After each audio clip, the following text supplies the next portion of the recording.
Salut Tracker. Alors régulièrement, on me demande le nombre de kilomètres par jour qu'on peut parcourir. Des abonnés me contactent en me disant voilà, je vais faire le GR30, est-ce que tu penses que je peux le faire en 6 jours? Je vais essayer de répondre à ces questions.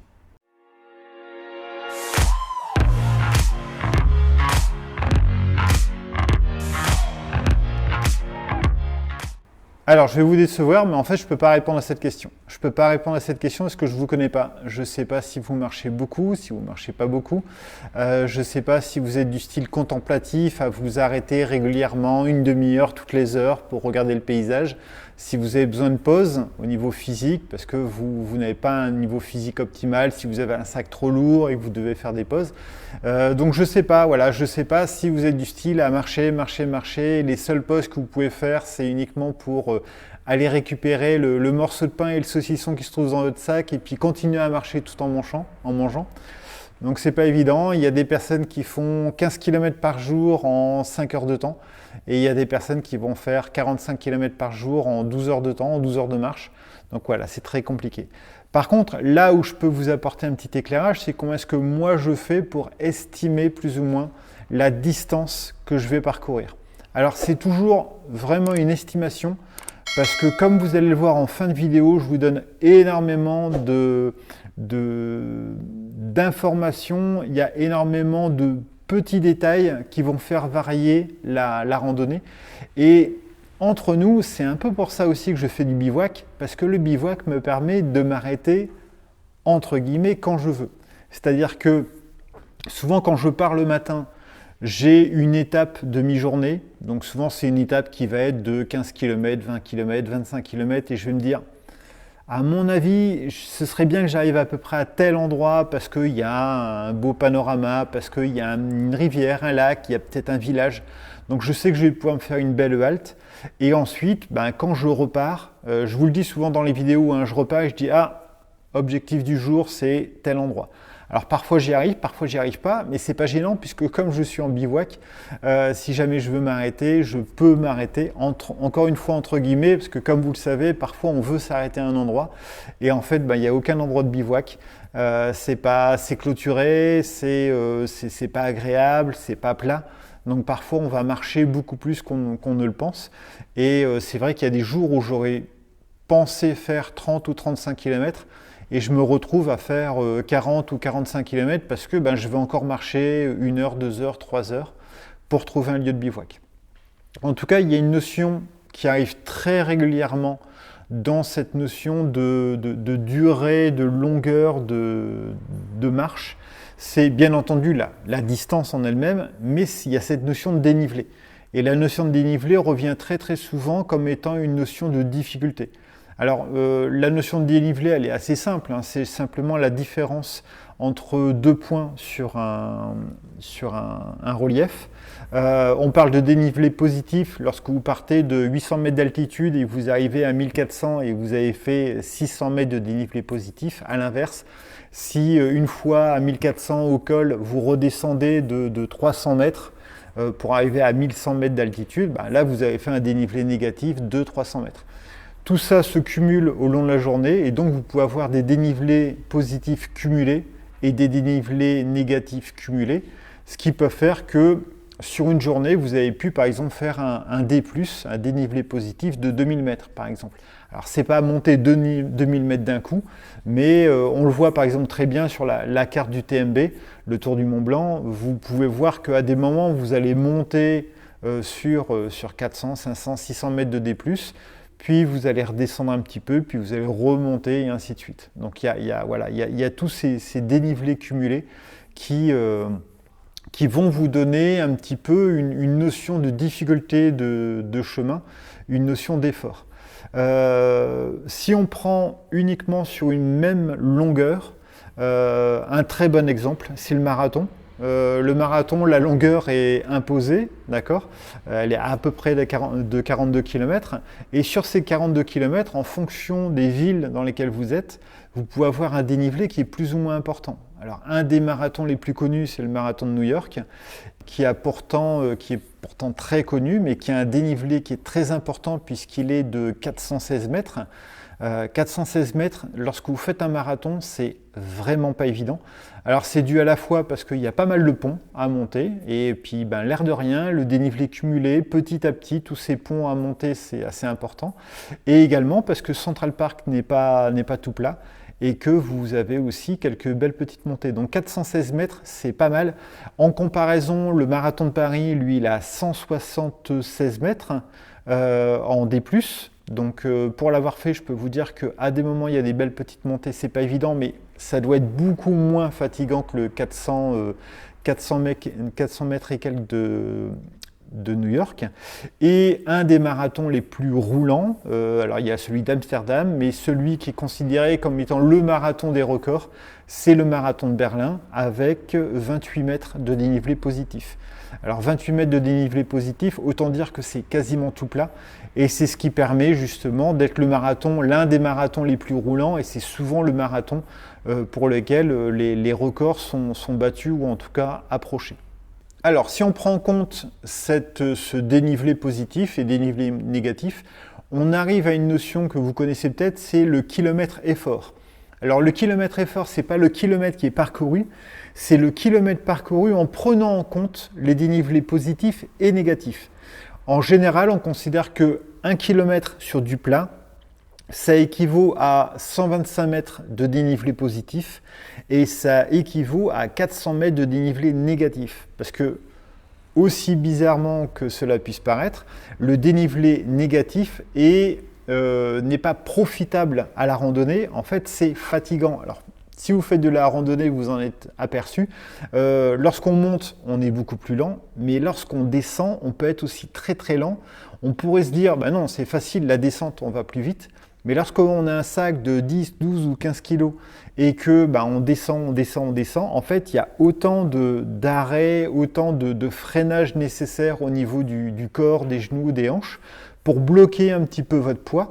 Et en fait, vous ne descendez pas si vite que ça. On pourrait encore imaginer que vous gagnez du temps sur une pente de 10-15 mètres, mais lorsque vous faites, comme j'ai fait sur le TMB, la descente du Brévent jusqu'aux Ouches, qui est une descente qui est interminable. Je me souviens plus trop, je crois que j'avais mis 2, 3, 4 heures. C'était vraiment très très long, ça me semblait interminable. Et pourtant, on m'avait dit qu'elle était interminable, donc je m'attendais à ça. Je peux vous dire qu'en fait, c'est très fatigant.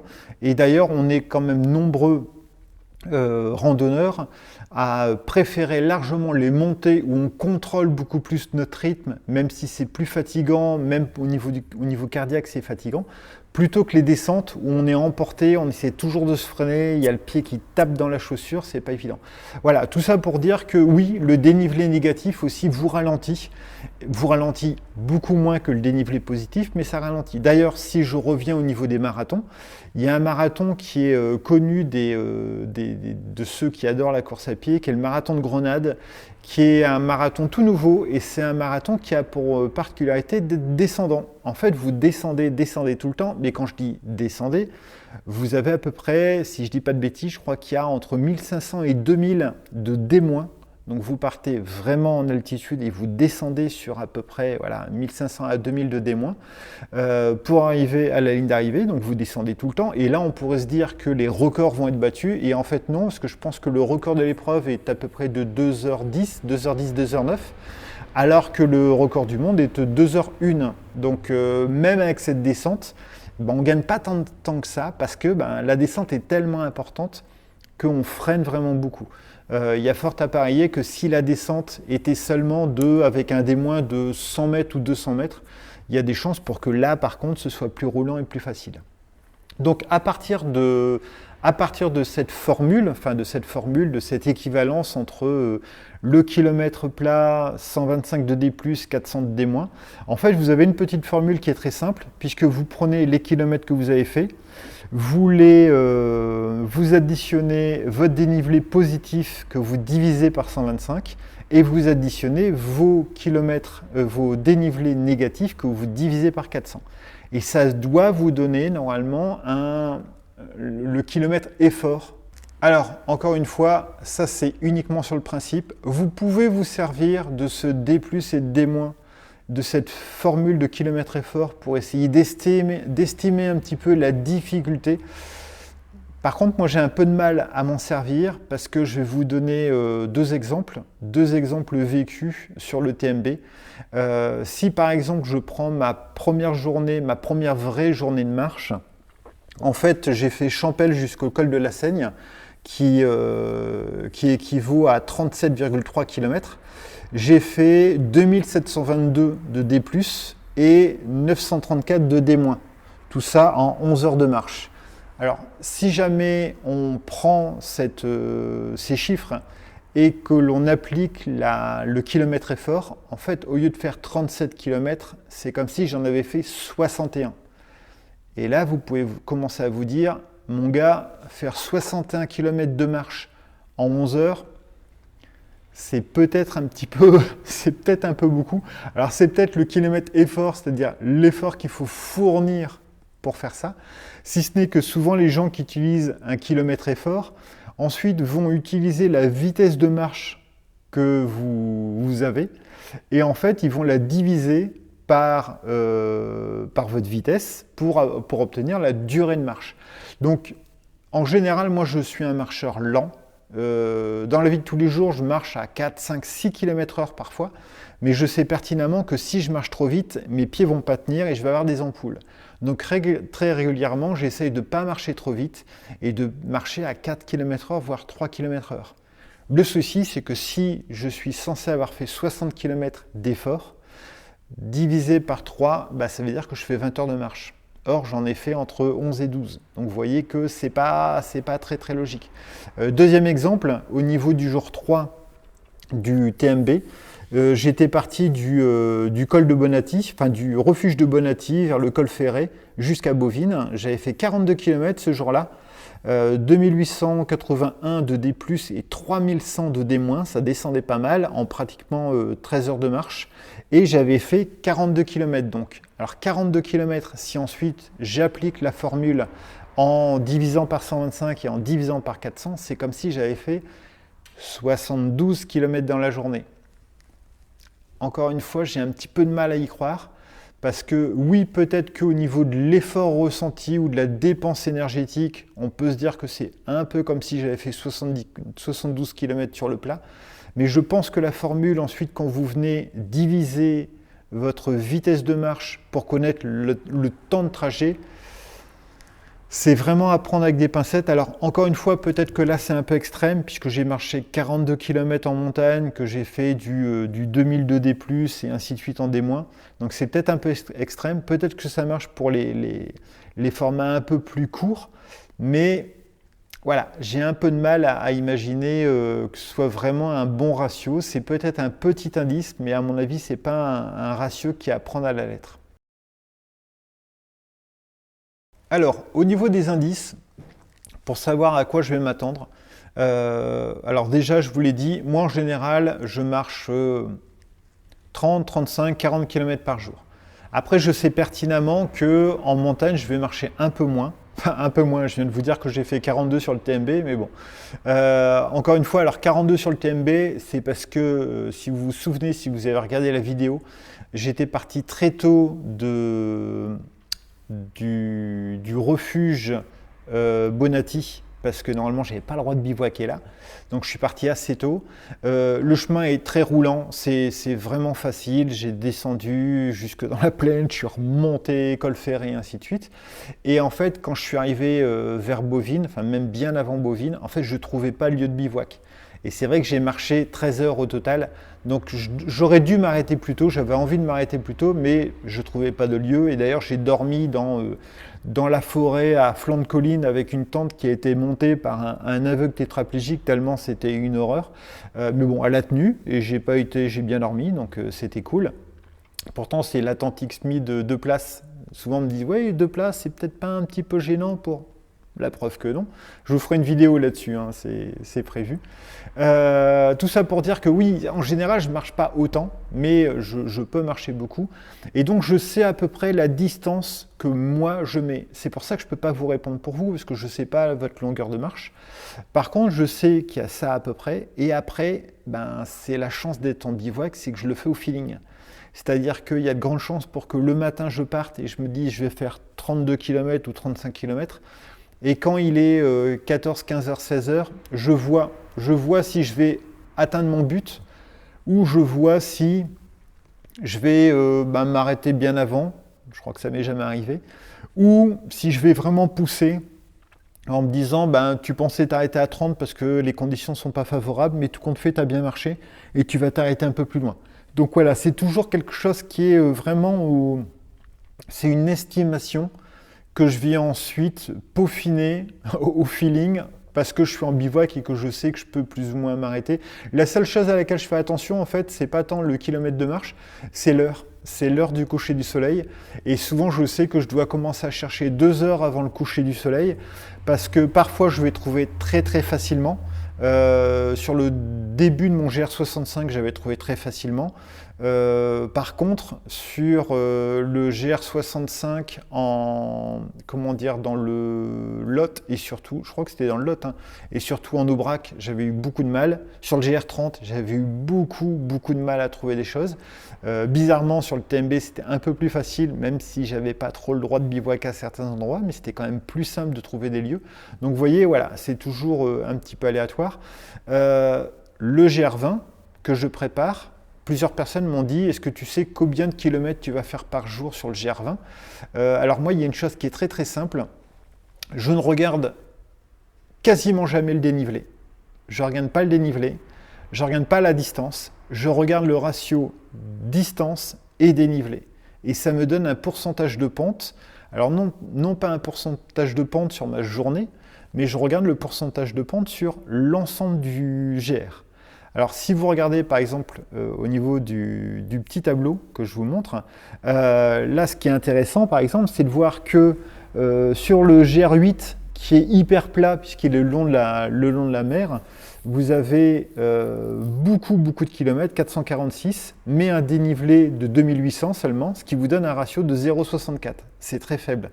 Si vous partez sur le GR30, qui est déjà un peu plus pentu, il y a 211 km et 5009 de D+, ça vous donne une pente à 2,82. Si jamais vous prenez le Tour du Queyras, donc c'est le GR58, on voit que le dénivelé n'est pas monstrueusement plus important que celui du GR30, puisqu'on passe de presque 6000 à 7005, mais en 2 fois moins de distance. Et là, d'un coup, la pente, elle est de 6,96. Ce qui nous intéresse ici, c'est le TMB. Le TMB, le kilométrage, c'était 171 pour 12 000 et quelques. J'avais un pourcentage de 7,15. Par contre, pour le GR20, 180 km et 12 000 de D+, ça nous approche des 7. Et c'est là où vous voyez que ça vous donne un bon ratio parce que lorsque vous regardez uniquement le D+ total, vous risquez de dire « Oh là là, il y a 6000 de D+, donc ça doit être important. » Ben non, parce que 6000 de D+, si vous faites 400 bornes ou 500 bornes, ce ne sera pas très compliqué. Alors que 6000 de D+, si vous ne faites que 150 bornes, là, au contraire, ça va être très compliqué. Alors, je regarde uniquement les D+, parce que les D-, c'est un peu plus facile. Alors, physiquement, c'est compliqué, mais j'avance quand même assez vite sur les D-. Donc, je considère que c'est un peu plus facile psychologiquement et en vitesse. C'est peut-être plus dur au niveau des articulations. Donc voilà, ça, c'est vraiment quelque chose que je regarde beaucoup. Je fais mon ratio.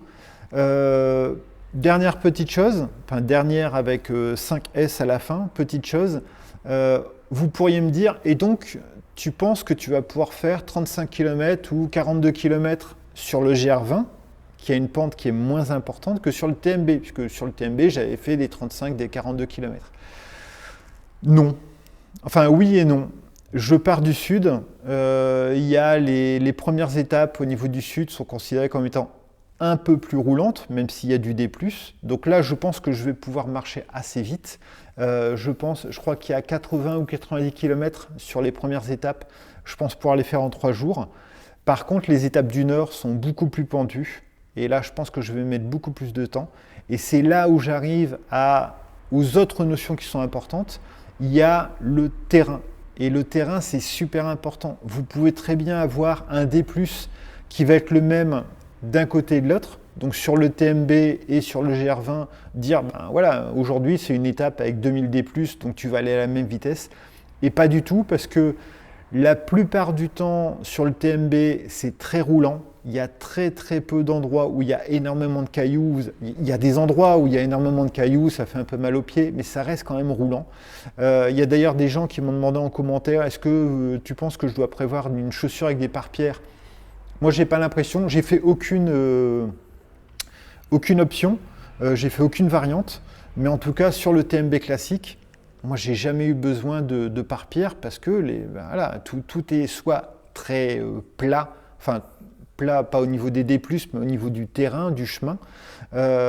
Soit il y a des pierres, mais elles sont pas roulantes, elles sont pas glissantes, vous passez pas dans des pierriers, en tout cas dans mon souvenir. Donc voilà, c'est vraiment pas gênant. Par contre, je sais très bien que sur le GR20, on va avoir des D+, mais au lieu d'avoir une pente, on peut très bien avoir des chemins avec une pente à 7, 8 ou 10% à certains endroits.